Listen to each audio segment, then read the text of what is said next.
feel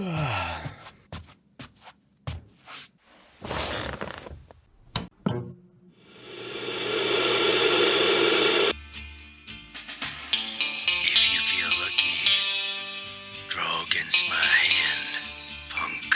Our top story tonight, Druids of Doom Mania sweeping the nation. Is your child safe? 4, 5, 6, 7, 8, Schlemiel, Schlemazel, Hasendampf Incorporated. Milwaukee, a land of cheese and beer, where suspenders aren't suggested, they're required. A land of proud Algonquin and Ho-Chunk heritage, and for 1 week in a year, a land where metalheads descend on Jamie Josta's rejuvenated Milwuakee Metalfest. Milwaukee is a good land indeed. Just ask over the 2,000 metalheads who spend 3 days inside a veritable fortress, totally unaware of the stunning waterfronts and lush river valleys outside. Here at the Rave Eagles Club, they'll run across 4 floors in a rat-like maze. They'll choke on humid air, and they'll slowly lose spinal support and moral decency. And it's all for the chance to rock out for a 25-minute set before running off to do it all over again for 3 straight days. It's not an easy festival, folks, but the Druids are bringing you the smells so you don't have to sniff them yourself. So, put on your compression socks, load up the cooler with Blatz, and watch some tasteful reruns of Laverne and Shirley, because today the Druids take a cheese curd's eye view of the Milwuakee Metalfest. Storm Ruler! You want some kraut on your brats there?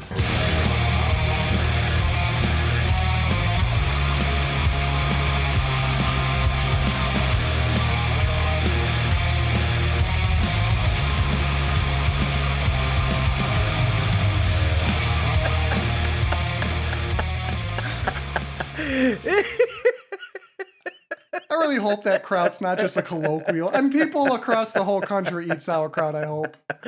Oh my, I mean, if you don't put kraut on your brat, what are you even doing with life, man? Yeah.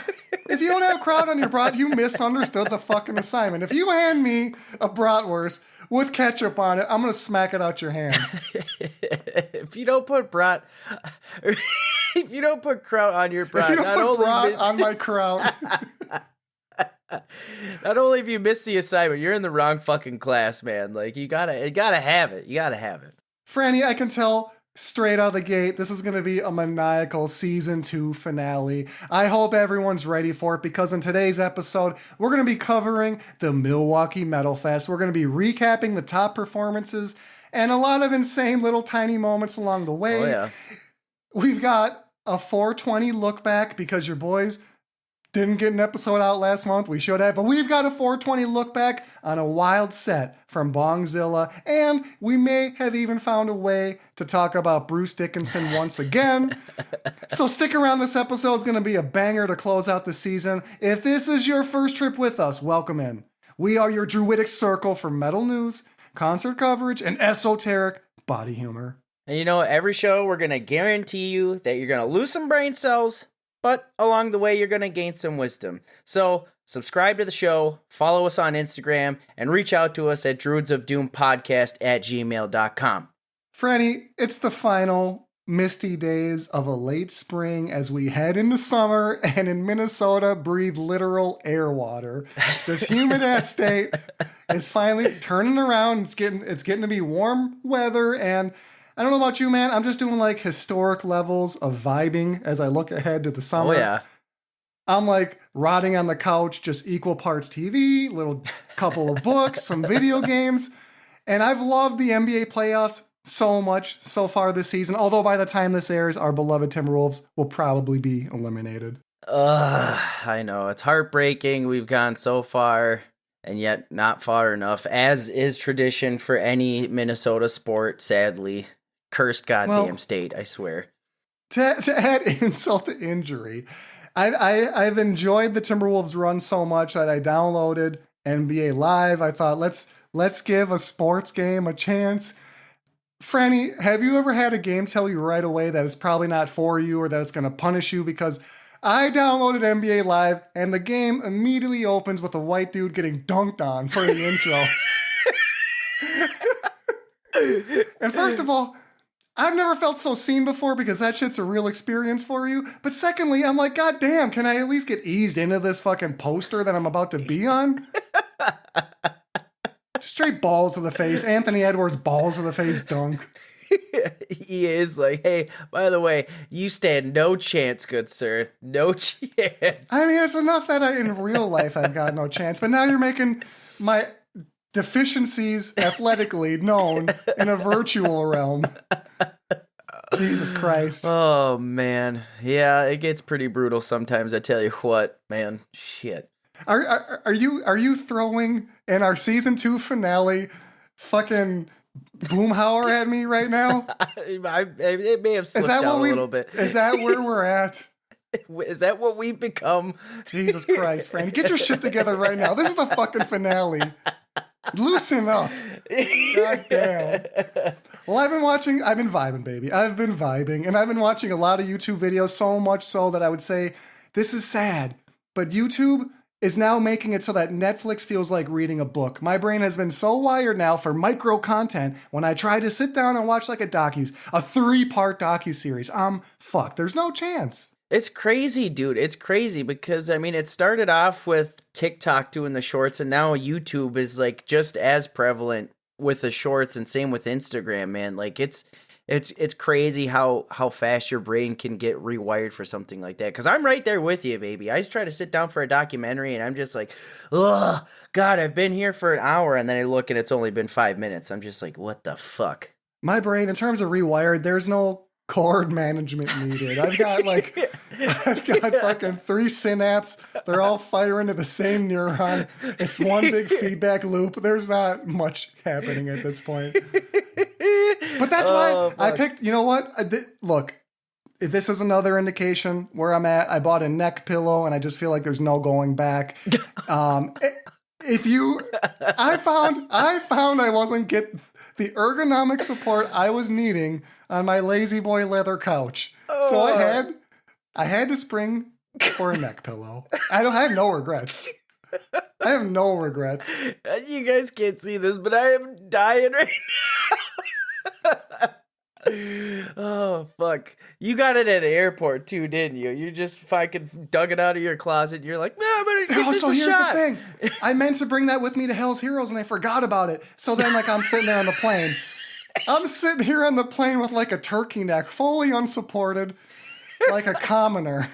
Missing that neck pillow. Oh, but all God. I can say, I got a neck pillow, and I'd say there's no looking back from here, but I feel like that would be a dad joke, so I'm not going to do it. But anyway, bottom line, with all of this couch rotting, I just feel like we've come a long way. It's 2024, and I can finally say there's not a stigma about wearing sweatpants like 24/7, because now, at this point, that's pretty much my wardrobe. I'm wearing sweatpants if I'm going outside, or I'm staying in. 100% agree with that, man. If it's not like joggers or like some sweatpants or basketball shorts, I don't want it. I don't want it. If I don't have to get dressed up with a button-down shirt, you best believe I'm going to be wearing basketball shorts or sweatpants or something along those lines. Zuba-wearing freeballers are no longer marginalized in the professional wrestling community or elsewhere. I mean, just like 10 years ago, you could literally be Sylvester Stallone shooting a montage in gray sweats with a fucking film crew around you, and people would have been like, who is this bum? This bum out there trying to fight Apollo. He's got no chance. You got to have sweatpants, and you got to, I think early on in any man building a wardrobe, anybody building a wardrobe, you've got to identify right away. In terms of sweatpants, what are your coffee shop day trippers versus your Sunday rot piss drippers? And there is a distinction there. Like, you know, your Sunday rot piss drippers, those are not to be seen by anyone. They can handle you at your lowest. They're for your nacho stains and your dog's drool. And I can't believe that they're actually selling these things these days, because Franny, I saw this insane commercial over the weekend that for some reason I only have an audio transcript of, but let me pipe in for you now this commercial about Sunday rot piss drippers. That's a fucking segue for you. Are you tired of splashing hot globs of piss on your high-end sweatpants? Are you embarrassed by coffee-like stains that spread from your private area? Have you bought napkins in bulk simply because they're the most cost-effective way to line your sweatpants with extra extra layer of protection? Well then, allow us to introduce to you the Sunday Rot Piss Strippers.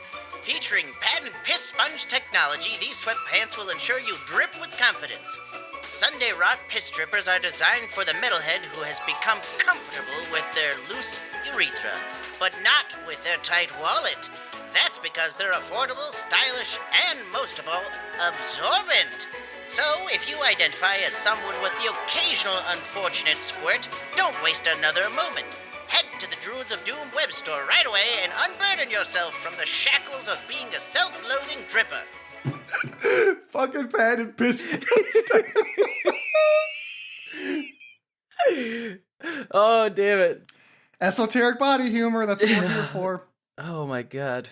But there's an extremely high chance, Franny, there's an extremely high chance we're going to have a store here for season 3, something soon. And it's not that we've been in this to make money, but we want to make a bunch of fucking money. So let's get the store going, baby. I need some calico cut. That has to be the first sweatpants, or that has to be like the first item that we put is the Sunday Rot Piss Strippers. It's the first item up for bid. Is the Sunday Rot. I gotta move on here.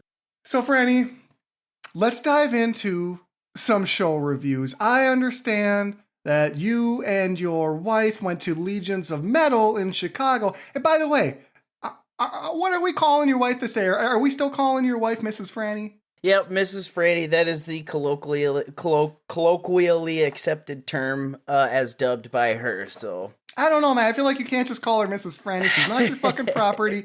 She's not a fucking George Foreman grill just because she squeezes your fucking Jimmy Dean. She deserves a name, my friend, beyond designating herself as an extension of you. By the way, who would want that extension? Degenerate. How was Chicago?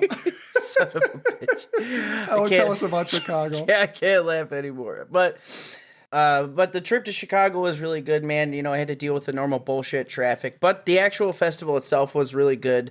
Some key headlining bands of note. Obviously, you got Unleash the Archers. They were the main reason why we decided to go to Chicago anyway. They played a lot of songs off of their new album, Phantoma, which was actually a really good album. Go check it out. But they also played a lot of their older hits, which is always, nice to see. But Stryker. Holy fuck. If you guys are not up on Stryker, you need to go check them out. These guys are like hair metal incarnate, and they fucking crush in a live setting. Their albums are pretty awesome too. Definitely go check them out.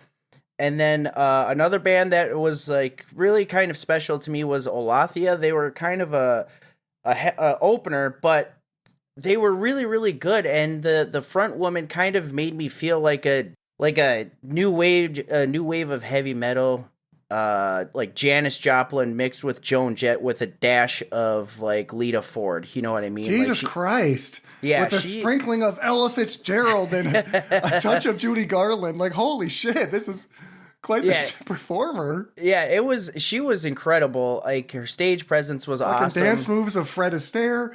Absolutely. The Louis Armstrong pipes. I was just about to say she had the trumpet skills of Louis Armstrong, even though she didn't play trumpet, but that's okay. All in all, it was just a great festival.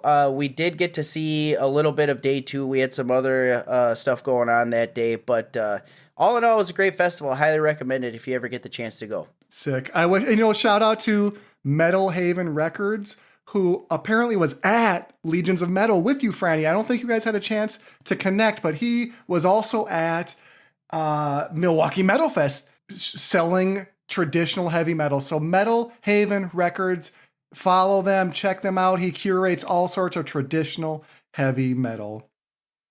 Well, Franny, a show that this is the nearly 8-week belated 420/season 2 finale episode, and we saw Bongzilla, the band. Yes, I'm not sure I needed to see, but fucking A, am I glad I did. Franny, I thought I liked cannabis. I thought I've been on a very forward, progressive, pro-marijuana stance for a number of years. Sure. I realized compared to the front man of Bongzilla, Mule Boy, I'm basically a puritanical anti-drug zealot. I am Tipper Gore compared to this guy. Mule Boy, lead singer, I want to say bassist, guitarist. He's doing something, but I was distracted because the whole show, he had some of the most interesting dynamics of a frontman that I've ever seen. I'm going to cut straight to the chase. The man smoked a joint out of his nose. That was the wildest shit I've ever seen in my life. And it wasn't just joint. like a, yeah, it wasn't a blunt. couple. Yeah, it wasn't just a couple of hits or nothing like that. Some dude from the crowd handed him a joint. He lit it up, crammed it up his nostril, and then proceeded to smoke the whole thing while performing his set. It's fucking nuts, dude. Just from like a sinus clearing perspective, I feel like that just doesn't not only eliminate mucus, it shrinks all of the glands in your face. I mean, a whole blunt's worth. He was unstoppable, and the thing about Mule Boy, I got vibes of a Lemmy Kilmister or Magic of Post-Production, lead singer from High on Fire. I forget his name. But just... What's up, Droomies? Quick update for you. The lead singer of High on Fire is Matt Pike. Matt Pike. Okay, back to the show. Bye. Hardcore, committed to the rock and roll lifestyle. He looked like a lifer, and I really respected him for it. And I thought Bongzilla put on a pretty captivating show considering the limitations of their sound. I mean, Jesus Christ. You got it's a stonery, doomy sort of metal sound, and it's overlaid with Popeye-ish vocals. So I mean, like, there's kind of a ceiling to what this sound can do. Yeah, I agree with that. But to your point, yeah, they put on a really good show for what they had going on with them. Even though I'd say 9 out of 10 out of us were distracted by the nostril joint smoking, but I was it added to the vibe. Yeah, it added to the vibe for sure. Speaking of adding to the vibes, I want to shout out a longtime listener, but Bob the Blower was at the show, and he plays a mean sax, but typically when you get him out to the show, Bob the Blower, he'll bore you and regale you with stories about what's broken in his house. Last time we saw a show with him, he talked about sump pumps for 10 minutes. Like, Jesus Christ, Bobby boy. But he came out to Bongzilla. I think he had a terrible time, but we loved having him there. And that was fantastic. It was a lot of fun. I don't know if he had a good time or not, but just his presence and his company is always a good time in itself. So we're glad that Bob the Blower came out. Well, Franny, we have a promise that we deliver in every show for the last 2 shows, and that's, although we're stripping away brain cells, we're going to give you some wisdom. So why don't you hit us with the news? And now for another Druidic discovery. So, as hinted at in the top of the episode, we may have found a way to talk about Bruce Dickinson once again. We thought it was the end of an era, the closing of a chapter, but no. He says no. This is Bruce's Corner, baby. This is Coffee Talk with Bruce. You think it's Druidic Discoveries, but it's actually Bruce's Corner. Our man from Britain has reportedly already been working on music for the follow-up of the Mandrake Project, so make sure you stick around and tune in for season 16 of the Druids of Doom to hear our coverage on that.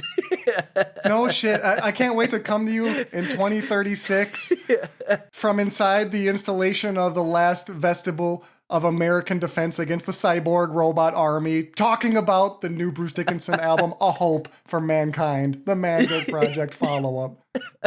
Watch On that, the edge of the civilization, collapse. Bruce, when sea levels are at their highest, Bruce is going to release his follow-up. It's funny that you actually mentioned the cyber overlords, because that brings me right into the next thing that I have to talk about.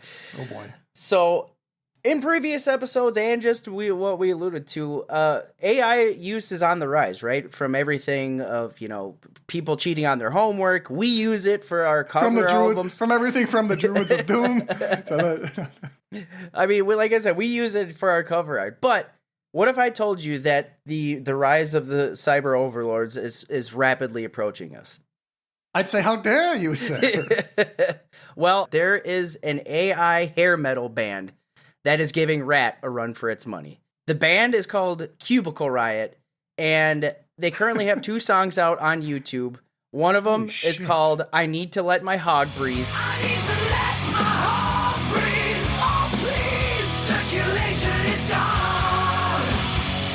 I need to set my voice free. And then the other, yeah, dude. Wow, I'm instantly a fan. Yes. And then this is the next one is the best one. The beautifully named Dripping My Nuts in the Boss's Cup of Coffee. Dipping my nuts in Boss's cup of coffee.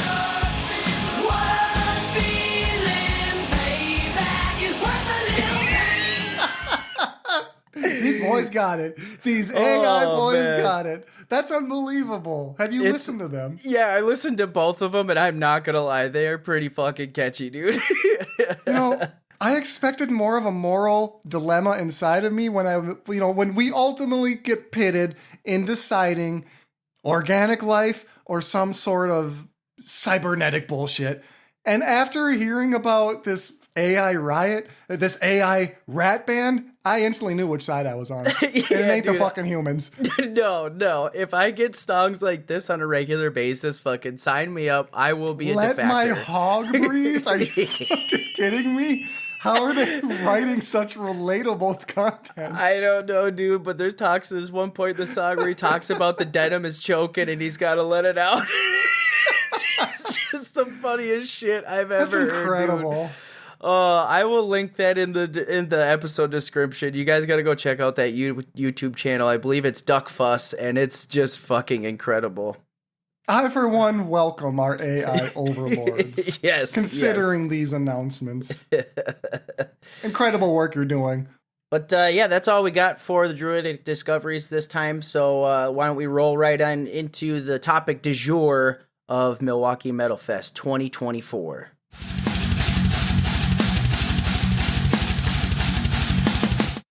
The Milwaukee Metalfest, our second journey to this returned festival. It's the second year back, and it's a once legendary metal festival that we know was resurrected by Hatebreed's Jamie Josta. And in this year, too, Jamie looks to build on the momentum from that, honestly, Franny, that now legendary first year that we loved it. He's looking to build the momentum on this epic 3-day festival featuring loads of death metal, traditional heavy metal, and a smattering of tasteful core bands. So will it be successful? Can it keep the goodwill that last year built? Let's stick around and unpack it together. So, Franny, before we dive in, for those who haven't been to the Rave Eagles Club, give us some scene setting about the venue. So, the Rave Eagles Club is a multi-venue stone fortress that Wrecker alluded to. It's iconic to Milwaukee. Originally built in 1927, it was designed as a meeting place for the Fraternal Order of Eagles, and went on to become one of the Midwest's preeminent destinations for big bands. Architecturally, the Rave is a really cool building. It's got a lot of stunning Art Deco aesthetics and a huge ass footprint. In the 1980s, it reemerged as the Rave, becoming a premier destination for concerts and events. It's a lot of fucking stairs. The Rave is a lot of fucking stairs. Oh, so many fucking stairs. If you go to the Rave, you're going to be running around a lot at this festival. It's physically a beatdown. It really is, dude. I mean, fuck you. Who even needs a gym membership if you go to Milwaukee Metalfest, dude? You're going to be, it's like you're on the Stairmaster 24/7, 365 when you're there. The Rave is just sort of an interesting club. I mean, you mentioned the aesthetics and the architecture, but because it's 3 stages inside of one complex, and because the sets are so tight, I mean, I'm talking 20 to 25 minute sets at times, and they're overlapping each other in places, you really are a gerbil on a wheel, just doing your damnedest to get to your little spot and observe at least 3 or 4 songs before you do it again. So it's so much fun, this festival, but you will be bouncing around like marble madness, just trying to get to your next destination. And I don't know, Franny, like for me, part of the charm of this festival is the torrid pace. It's sitting there with your friends, whipping out your phones. Who's next? We got to get down to the main room. Oh, but I want to stake out my spot in the small room. But it's just a whole lot of like getting together, trying to come up with a plan of attack. It is a breakneck pace, as you alluded to. You are running from place to place, and it kind of sucks when there are band delays that kind of start to stack up, because then it pushes bands that you want to see back, and then it starts running over and bleeding into other bands that you also really wanted to see, and you also had time originally planned to do, but you can't do anymore. I mean, the bottom line, I think, before we get into the many high spots of this festival, I want to get something negative out of the way. And just the reality was there was a lot of problems this year with bands getting on time. So logistically, it kind of got fucked up for days 2 and 3, and the schedules went out the window. And to add a little bit of further frustration for me, just a lot of sound issues, especially with the mics. I mean, I was surprised how many vocalists just did not seem to have the it factor. And by halfway through the second day, I was like starting to realize it's not the vocalist, it's the mic situation. So anyway, I had a ball. It didn't take away from my fun to any major degree, but days 2 and 3 really had some logistical problems that I hope future festivals iron out. Yeah, I'm right there with you, because it did kind of suck in the moment, but yeah, on the overall, it didn't really detract from my enjoyment of the festival at all. So opening day 1, I mean, we chose an Airbnb. We raced our little asses from the Twin Cities, and we barely were able to get into Milwaukee on time. Unfortunately, I just want to shout out 2 bands I love, but was not able to see: Wada and Necrofire. And both of these bands we've been covering for a long time. But that doesn't mean we weren't hyped for day 1. That doesn't mean we weren't on our usual DOD bullshit. Why don't we pipe in a little coverage from the event from day 1? We're locked and loaded. I'm surrounded by 1,000 metalheads with a collective IQ of 1,002, and Franny and I are trying to be carb conscious. I'm drinking Michelob Ultra. I'm getting locked and loaded, and we've got a bevy of lunch meats, cured lunch meats, waiting for us in the car as we get ready to watch Night Demon tear shit up. And you can expect, as only the Druids of Doom do, we're going to be bringing you live coverage of Milwuakee Metalfest Day 1. Franny, who are you most excited for? Oh my God, that's such a loaded question, but it's also an easy one at the same time. Fucking Blind Motherfucking Guardian has probably got to be one of the bands I'm most excited for day 1. Besides Night Demon, can't forget Doro as well. There's just so many people on day 1. It's crazy. Well, I'm doing my best to let social anxiety strip away as I look at all the denizens of heavy metal surrounding me, and maybe we'll snag an interview too. Maybe we'll get some video footage posted, and stay tight, stay tough, buckled up, tuned in. Day 1. I'm getting greased up. Let's go. So as you can see right out of the gate, we're on our own bullshit. We're getting ready for Visigoth and Night Demon, who were on the big stage. Friday, day 1, Franny was all about the heavy fucking metal, traditional heavy metal. Abso-fucking-lutely, and there was some heavy hitters on that bill.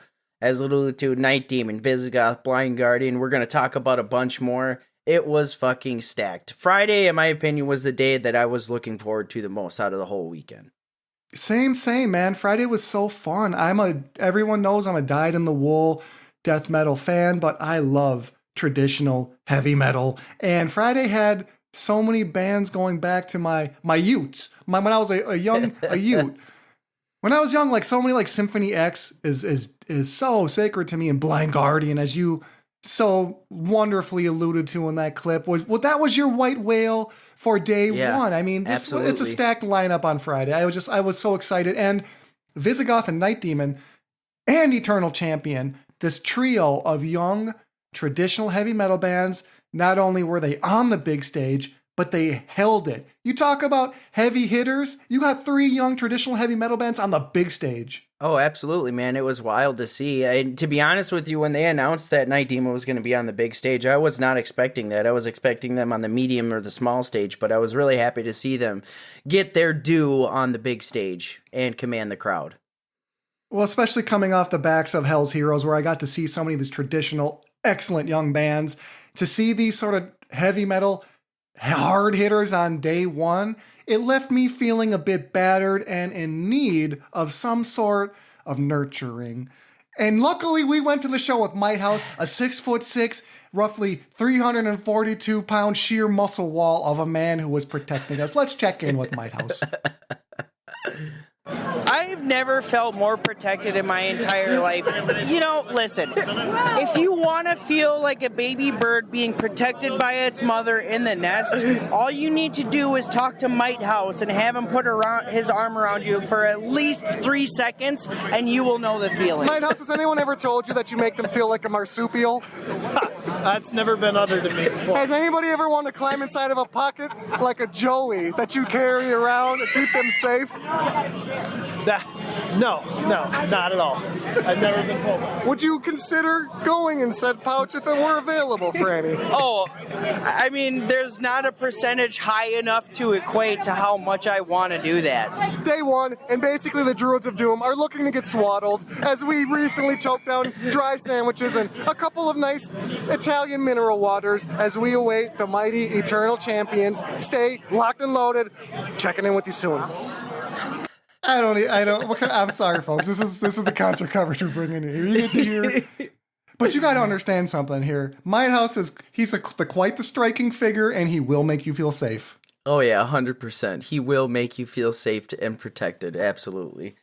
And that's coming from a 5'7" individual. So I felt like I had my own personal entourage between you and Mighthouse. Let me tell you something. I'm fucking benching. I'm benching at least 2 plates. I don't want to throw out a number. Let's just say it's fucking impressive. All right, but that being said, I felt like Rick Moranis around fucking Mighthouse. I felt safe. All right, I felt like peak era David Spade.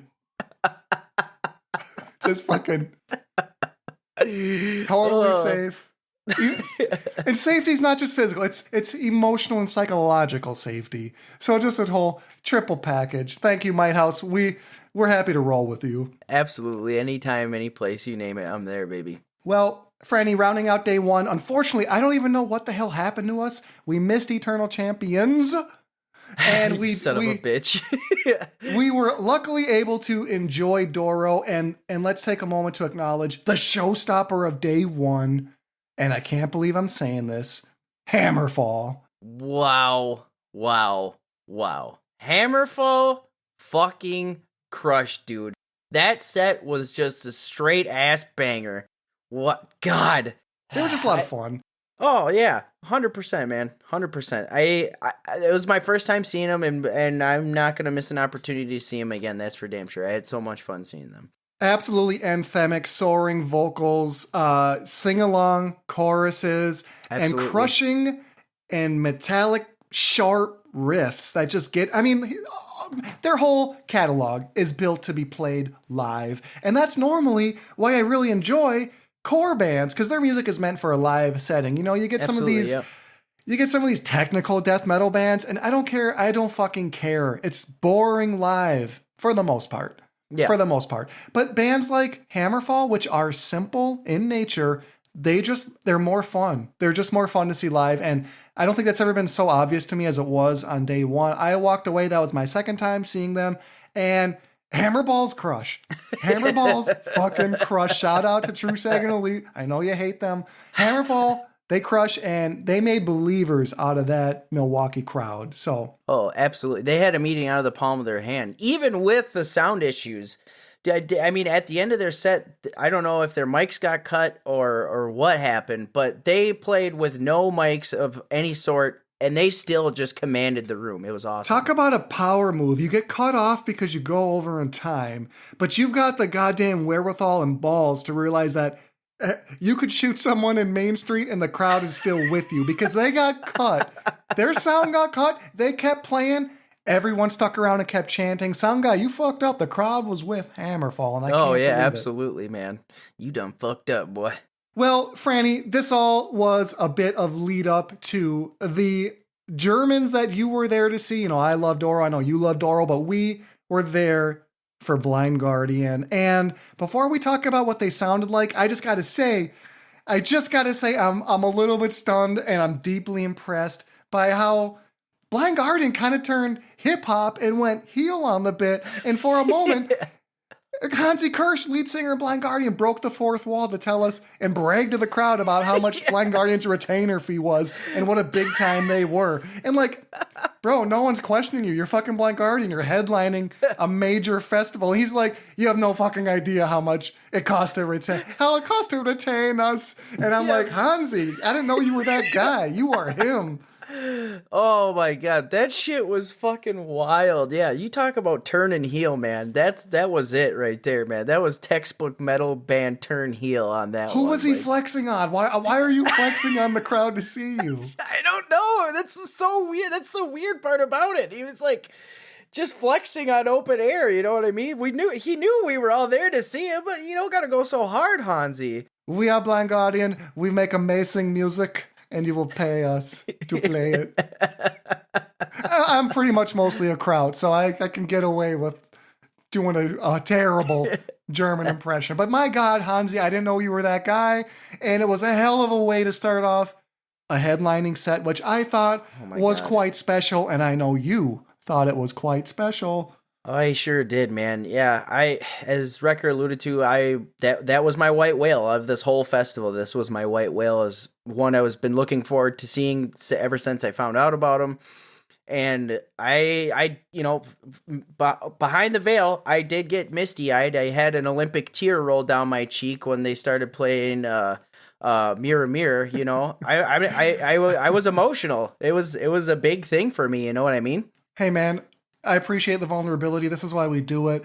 It's such a fun thing to share with your friends when they have that sort of experience. Blind Guardian really put a beautiful cap on what was a magical night of heavy metal that I'm very thankful for. And I think beyond just acknowledging the importance of Blind Guardian's retainer fee, we need to talk a bit about sustenance at shows, because part of concert survival is saving a little money and bringing good food.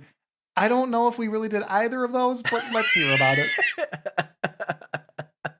Amendment to the concert survival guide: bring condiments, and make sure if you're traveling with white boys, you're bringing a goddamn lunch pail full of mayonnaise, because despite what they may say in advance about pesto, despite what they may say about mustard, these boys want mayo. And don't be bringing no Miracle Whip shit either. I want the fucking mayo. God damn it. They want Hellmann's, they want the whole fatty egg. And we're sitting out here eating Wonder Bread sandwiches as the sun beats down on his day one Milwuakee Metalfest. Franny's choking down a dry turkey sandwich. We got Might House palming a sandwich like it's his last dying meal. Franny, how the hell are you? You son of a bitch. Mid-turkey sandwich, dry-ass turkey sandwich, because there ain't no goddamn mayo in this. It would not be the first time someone's asked you a question with in your mouth. I'm doing fucking great, man. Visigoth was good, minus the fucking 7-foot-tall maniac in front of me that I couldn't see around no matter where I moved. Mind you, with the 7-footer in front of Franny, that leaves a height disparity of a full 3 feet. He was doing everything he could to glean through the elderwood and gaze upon his beloved eternal champion. Visigoth. In the words of Franny, we've got the eternal champions. It is plural, folks. There's more than one of them. But we've got a cutoff at 6 p.m. There is a curfew in effect, martial law. So we're out here just dry gulping fistfuls of turkey as we got T-minus 15 minutes to get back inside. Might House, what say you? This is very difficult trying to eat this sandwich. He's got just enough mouth saliva. He's got just enough moisture in his mouth to barely choke down this sandwich, folks. But we're going to check back in as the night evolves and the weekend. It's been 15 minutes. Still working on his first bite. He's got half a sandwich in his hand. He's been chewing on it for 15 minutes. This is what happens when you give him a teaspoon of mayo. All right, he wants to dip a sandwich in a vat of mayo. I don't know what we were thinking. You can't subsist on sandwiches for 4 days. Lessons were learned. And you don't save money if you buy lunch meat from fucking Whole Foods either. No. You gotta be on that Carl Budding shit. Well, that was a strict rule that we had. No white ass Wonder Bread, no Carl Budding. And I'm wondering if it would have made a difference. It turns out that we needed 1950s nuclear America family sandwiches, like fucking thick ass mayo, 1 slice of American cheese, some processed ass like pimento bologna. Oh yeah, there you go. All right, Franny, day one was a lot of fun. We all had it marked on our calendars. We were really looking forward to it, and we had a lot of energy that we spent getting up early, packing, getting to the festival, partying, and then sleeping in an unfamiliar setting. You know how it is when you sleep away from home. But by day 2, we were pretty fucking tired. And Day 2, I would say overall, was the death metal day, especially classic first wave era death metal. You got Possessed and Morbid Angel and Death to All, just a lot. And then, other Terrorizer and just a whole Macabre, a whole lot of death metal day 2. But I would say we were all kind of feeling it at that point. I agree, man. Yeah, I was definitely running a little haggard after kind of blowing my wad on day 1, especially for Blind Guardian, you know what I mean? Calling back to Concert Survival Guide, Conservation of Energy, we done fucked up on that one for sure.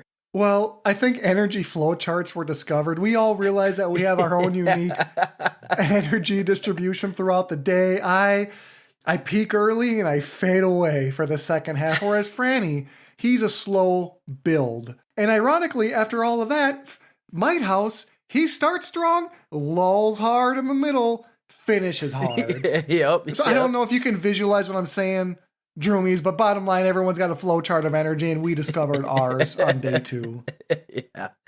Yeah. It was kind of a revelation, man. We should have gotten that annotated in like a scientific journal or something like that. That's a possible Nobel Peace Prize right there, man. Well, I want to call out, with such a stacked bill on day 2, Cloak really fucking, even though I was a corpse when I saw them, I loved Cloak. And if you're a fan of bands in that straddle that line of black metal and goth, Cloak is someone to check out. They have Shades of Tribulation, which is an apt comparison, I think.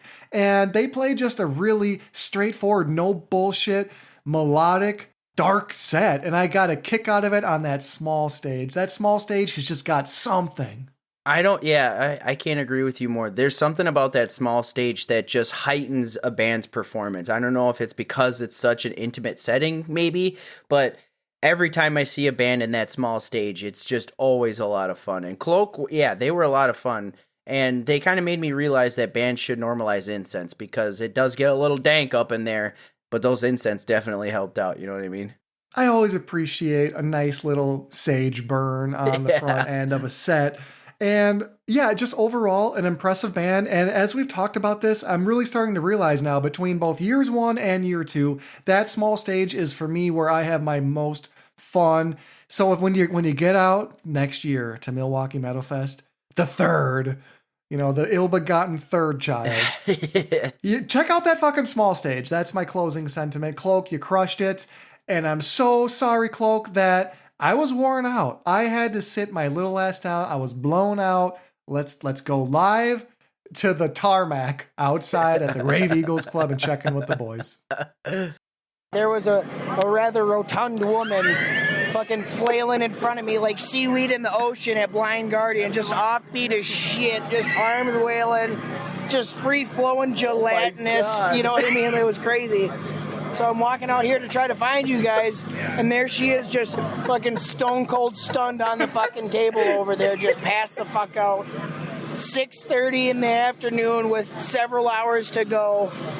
This is a marathon, folks. It ain't a fucking sprint, okay?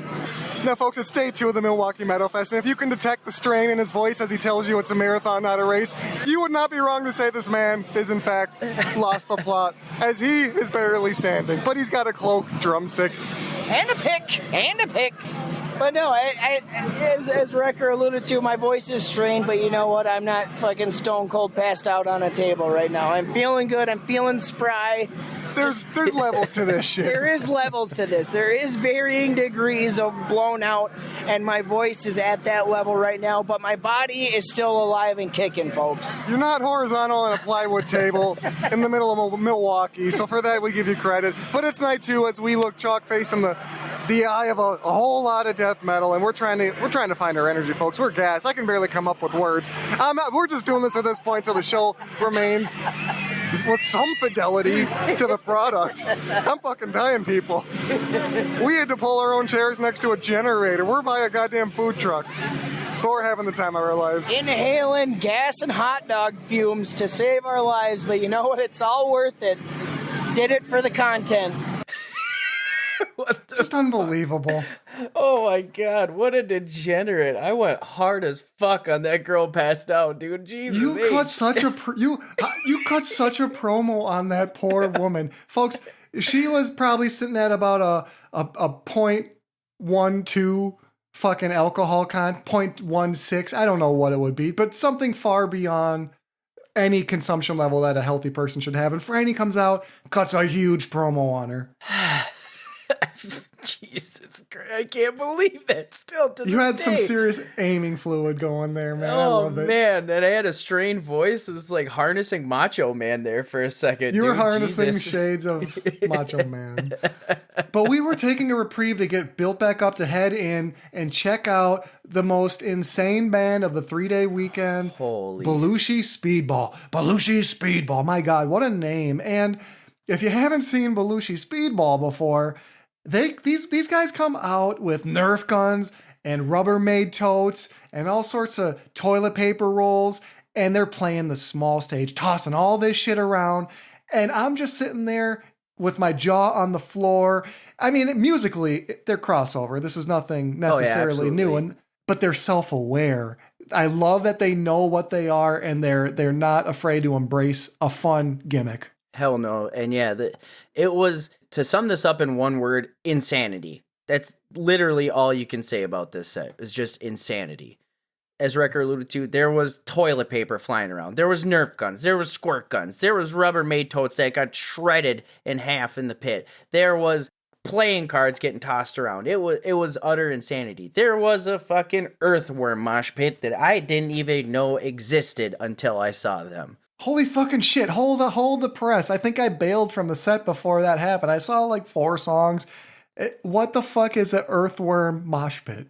So apparently they had this song with, I don't know the name of it, but everybody lays down on the ground and starts flopping around like an earthworm right after the rain. Yuck. Yeah. Yuck. It was you. fucking wild, dude. Those floors are so fucking nasty. Fuck that. Absolutely not. all for the kids, man. Not. It was Goddamn. wild. It was wild. And then we had a nice cleanup party after it was all done. Because I stayed for the entirety of Belushi Speedball. After I saw the first song, Madness, I was like, holy fuck, I cannot leave this. And I'm glad I didn't, because it was just a fucking riot. If you ever get a chance to see him, for the sheer, just the show alone, don't pass up the opportunity. Twisted band. And all in all, the day kind of ended on a strange note, and not in a bad way, but Mr. Bungle, a very, led by the idiosyncratically voiced Mike Patton. Everyone knows his voice, hell of a singer, but he headlined day 2. We caught, half of his set. I'm more of I fuck with old Mr. Bungle. I fuck with PCP era Mr. Bungle. I want the crazy ass weird songs, and he was playing a lot of more of the thrashy side of things, but we checked it out. We had a good time, and Franny, I think all in all, we closed day 2 looking to get some rest and get ready and get right for day 3. I cannot agree with that more. We were all just completely burnt out at the end of the night. All of us were looking forward to going to bed. I mean, day 2 was a struggle towards the end of the day to keep the momentum up. Well, we're gonna just as with Milwaukee Metalfest, the episode here is gonna lose. Every one of these days is gonna have less coverage because our coverage reflected our bodies at that point. Absolutely, man. Franny, day 3, I was kind of looking to just let the day come to me, as it were. We already had thrashed out hard night 1. We got gassed out night 2. So for day 3, I just wanted to take it as it came. And knowing that the Timberwolves would play for the second half of that evening, I wanted to make sure I took a little bit of time to catch a little bit of that. So Franny, we're 2 metalheads at Milwaukee Metalfest. And by the time the Timberwolves tip off, we're sneaking little glances at the game while the sets are going on, and we're starting to watch this game and thinking, God damn, we're at this festival, but this is a once-in-a-lifetime game to watch. And slowly, the whole bar turned into like this watch party for the Timberwolves. Unreal. It was wild. It was fucking wild. And even being gassed, we did have a little bit of a rebound, wink, wink, nudge, nudge, and it was just people incredible. People are going to think we did coke when you say that. Like, what's the wink, wink, nudge, nudge? I was just, a little play on words for basketball. But, I mean, if there was ever a way to get us just instantly juiced and amped up was when the Wolves won it in 7. the whole bar exploding. And then right after that, we caught Skeletal Remains. That is forever in my mind, seared as a core memory. A golden memory. That was gold. Oh my God. That was so incredible. Yeah, what a special moment. We saw long-suffering sports fans in Minnesota, and I don't want to belabor because not all of us are sports fans and fuck sports talk, but Jesus Christ, we got a moment in the sun and we headed to the small stage, and to walk in on Skeletal Remains, a band that I've got on the front of my vest, it was surreal. It was another level of euphoria, and I'm so glad we had that moment, and you're right, dude. Core fucking memory. In the words of Stevie fucking Wonder, stay gold. I stayed gold in that moment. Goddamn. Absolutely, man. Just incredible. Just an incredible experience. That's all I can really say about that. Well, beyond the Wolves, taking it in 7. There was some heavy metal day 3 as well, I think, apparently.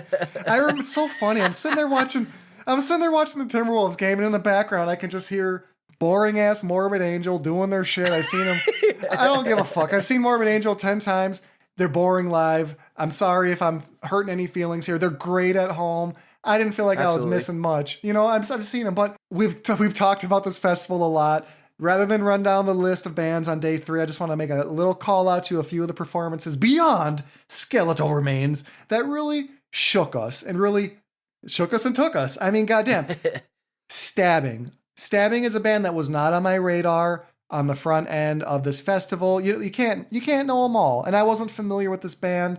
Brutal death metal band signed to Century Media Records. But as I heard in the distance a bellowing that was so deep and forceful and filled with primal hate, I had to stop in my tracks and say, who the fuck is playing? Yeah. And who is making that inhuman sound? So I have to shout out with so much respect to Bridget Lynch, the impressive vocalist from Stabbing, who was able to do things with her voice that, frankly, I don't know how the fuck anybody does. It's insane, man. And I remember we were not even going into the small venue. We walked past it and literally pulled the e-brake on when we heard that. We had to go in there and check it out. And I'm so glad we did, because their set was fucking phenomenal and they just crushed it. And that voice, like you said, just enveloping and brooding. Holy shit, super impressive. Little shout out. Goddamn, no matter what I do, I can't get away from Houston. It looks like Stabbing is from Houston, Texas. And outside of Chicago, who is our other kind of like sister city to this show, I feel like Houston's creeping up the power charts for a city that the Druids really care a lot about. So Stabbing, big shout out to Bridget Lynch, man. Incredible. Just incredible. Franny, overall, day 3 had a ton of fun bands. We had a rebound in our energy. Everyone got to see the appropriate amount of death metal, considering that we also snuck a full 3 hours of basketball in. But to put just a little wrap up thoughts on Milwuakee Metalfest, it's a great time. I think I'll be back next year. I'm really encouraged by the fact that they added a lot of traditional heavy metal to this year's lineup. So I know that we both really appreciated that, and Absolutely. I think we'd both be back. I mean, this is 2 years in a row. As we look ahead to 2025, I know I can't miss Hell's Heroes. I would be really curious about Maryland Death Fest. So we're going to see how 2025 shakes out and which festivals we want to go see, but I can say that I have no regrets over seeing this festival for the second time. Fantastic. I agree with that. I had not as much fun as the first year, because that was just, again, a memorable experience all on its own, but I still had a shitload of fun going to Milwaukee Metalfest with you and Might House again. If you Droomies get the chance and opportunity to go, I definitely would not pass it up. And head over to our Instagram, because hopefully by the time the show's published, I'll have gotten off my ass and gotten back on the video game, start publishing some content. It's a grind, folks. But yes, head over to Instagram. I've got a ton of video footage being released on this show. So, Franny, let's start to wrap up here. We have a really important review, a review that is special to this show, considering how into this band we both have been, watching them grow, and I'm talking about Tzompantli. Tzompantli has released a new sophomore album, Beating the Drums of Ancestral Force. And, Franny, in the words of you, wow, wow, wow. End of review. Review done. Wow, wow, wow. Holy shit. Thanks for joining us for season 2. I mean, man. Where do we even start? Where do we start on this besides maybe just, for me, giving a huge shout out to Big O and Friends on what I'm going to tell you more about, but what I overall think is a very successful follow-up to their already rock-solid debut. So, Franny Beating the Drums of Ancestral Force was released via $20 spin on May 17th. So if you haven't checked it out, go stream it right now. Well, let's do some scene setting before we dive into Tzompantli. For those of you that maybe are new to Tzompantli, Tzompantli largely leans into the Nahuatl language, which is an ancient Mesoamerican language spoken primarily from the 7th century on, and it was dominated with the Aztec Empire. So the Aztecs spoke Nahuatl. And it's interesting to know that Mexico actually recognizes 63 native indigenous languages. So that's a ton of linguistic diversity, but Nahuatl is the most widely spoken to this day. So Tzompantli, what the fuck is Tzompantli? What does that mean? Well, Tzompantli is Nahuatl for a skull rack. It's a platform, and they were primarily used in the Mesoamerican cultures, like I'm talking the Aztecs, baby, but they were used to display human skulls, typically of war captives or sacrificial offerings. So right off the bat, Franny, the Aztecs were not afraid of death. Jesus Christ. No, absolutely not, dude. Absolutely not. Oh, man. When you stack up just badass cultures, I mean, the power rankings of badass cultures, the Aztec culture, the Aztec Empire, they gotta be way up there. Oh, yeah, they gotta be top 3, easy. Like, easy top 3. Skilled craftsmen, amazing mathematicians, brutal warriors, and they had no fear of death. And much like heavy metal fans, it seems like they were kind of interested in the macabre and the dark side of humanity. Oh yeah, absolutely. I mean, they had sacrificial altars and everything like that. I mean, it kind of goes hand in hand with that culture in metal music, and I'm really happy with what Tzompantli's been doing with it. So as an aside, Tzompantli, we love you. The Aztecs, they had some terrifying folklore and stories, and if you dive into Tzompantli, you're gonna really feel that Aztecian culture coming through in the music. So what the fuck does the album sound like? Well, it's absolutely punishing, atmospheric as hell, and most importantly, groovy death metal.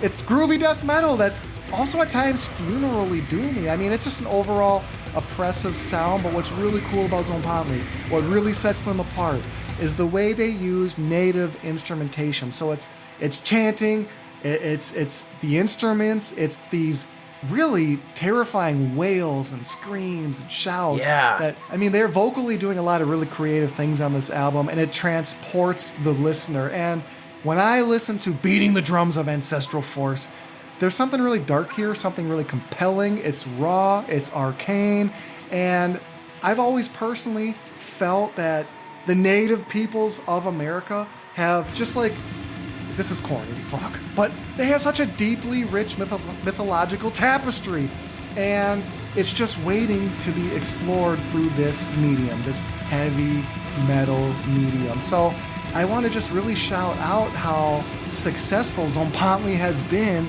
in finding this marriage of native instrumentation, of Aztecian Nahuatl language, and death metal. It's really something to behold.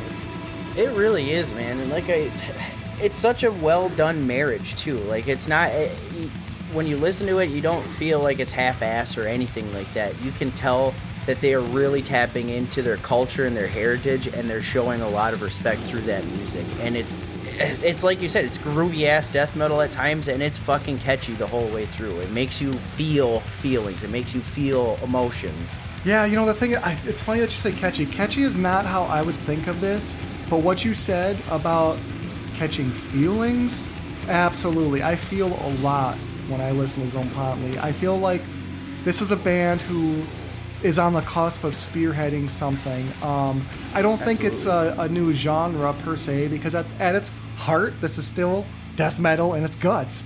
But there's something more here, and it's not fully easy to identify. It feels ancient. It feels like something that we aren't fully meant to grasp. These songs feel like they're meant to sort of fuck with your consciousness.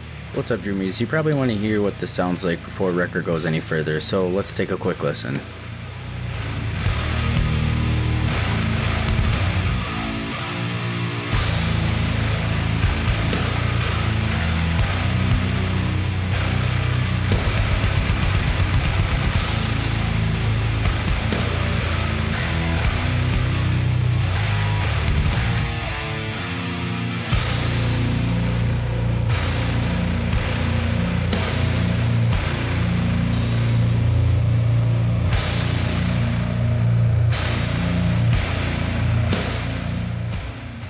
I can feel this pull to madness when I'm listening to Tzompantli. It's just maniacal. And we've already talked about this marriage of native instrumentation and heavy metal. And without putting too much of white, middle-aged white guy lens on things, to me, this feels like ritual. This feels like power. It feels like this distant, chaotic, eternal power. But a power that does not care about bestowing wisdom or peace or love. It doesn't want to bestow any of that on mankind, but rather only pure celestial chaos. Type of shit that was in Event Horizon, Liberate Tutame, Save Yourself from Hell. I give Beating the Drums of Ancestral Force 9 Still Riding Skulls out of 10.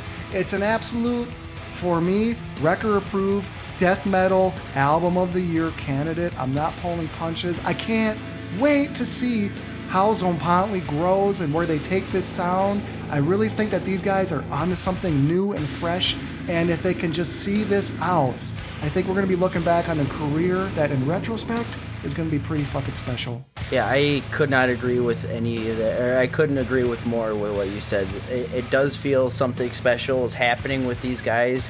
They are really pushing the boundaries and pushing the envelope as far as, ancestral type metal music, as if you want to call it that, for lack of a better term. But I agree with you, man. This album is an easy album of the year contender for me as well. No argument on that one at all.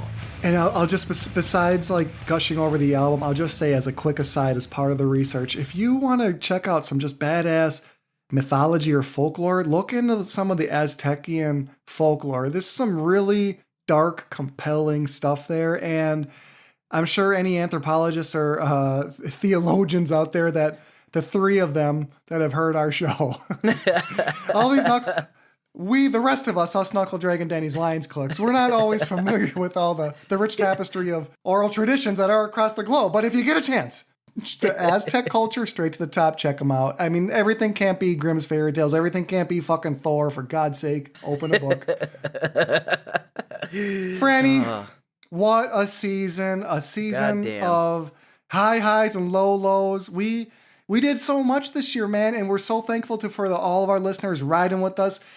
2020, the season 2 saw things that we've never seen in terms of streaming numbers, in terms of people recognizing us at festivals and interacting with us. So overall, just some great vibes on the year and some real high spirits. Shout out to you boys. Thank you for making my birthday really special. I won't forget you. I love you. High spirits. Franny, what a season. I truly what a season. I mean, the first season ended what I thought incredibly well, and then second season just took it higher and higher. I'm blown away by the support from all of you fans out there, and it just really means a lot to Wrecker and I for the adoration and support that you guys have given us. And like Wrecker for the said, adoration, bring us tribute. Like what? I don't feel like I've received any adoration, but I'd be open to it.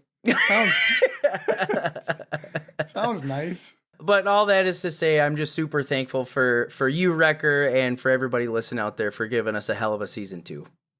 Well, Franny, looking ahead to next season, this is the summer, and for those of you that maybe weren't with us in our first year, we take the summer off. We're in Minnesota. We're going to enjoy the next couple of months, get some sun, some fun in the sun, get on our mountain bikes, try not to break our gooches like we did last year, true story, and re-energized for season 3. So look to connect back with us at the end of August. You can expect a lot of video coverage during the summer. We may even be releasing a special best of episode in the middle of summer to hold you over for all you degenerates that you can't wait, you can't wait 9 weeks, for God's sake. Give us a break, people. That's not even a trimester. Give us some time to grow this baby. But Hell's Heroes, I got every intention to be there next year. We're going to be dabbling in some show ideas. In the meantime, maybe work on a store, maybe get into some video creation. Big things are coming. Stick around. Franny, take us home. Well, thank you once again so much, everybody, for joining us for this awesome season 2. Make sure you stick around, check out the Instagram and subscribe there so you don't miss anything. If you got any questions or suggestions, email us at druidsofdoompodcast@gmail.com with those. And like always, make sure you stick around for the next episode of Druids of Doom.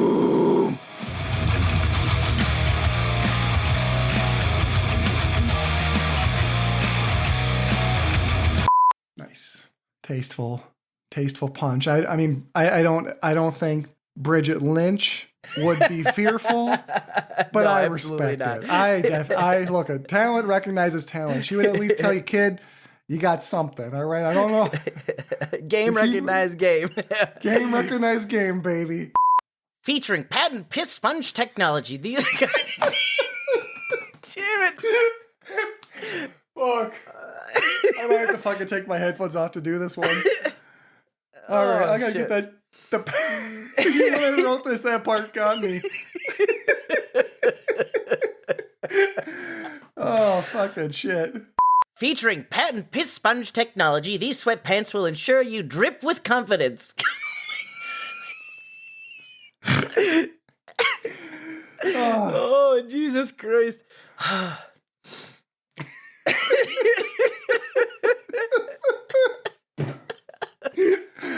Oh, fuck.